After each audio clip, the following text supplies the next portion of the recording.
ಸರ್ನ ವೇದಿಕೆ ಕರಿತಾ ಇದ್ದೀನಿ. ನಿಮ್ಮ ಚಪ್ಪಾಳೆ ಮೂಲಕ ಅವ್ರನ್ನ ಆತ್ಮೀಯವಾಗಿ ವೆಲ್ಕಮ್ ಮಾಡ್ಕೊಳ್ತಾ ಇದ್ದೀನಿ. ನಿಮ್ಮ ಚಪ್ಪಾಳೆ ಬರಲಿ ಸ್ನೇಹಿತರೆ.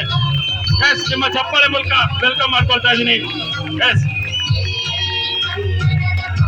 ಎಸ್ ಬರ್ಲಿ. ಎಸ್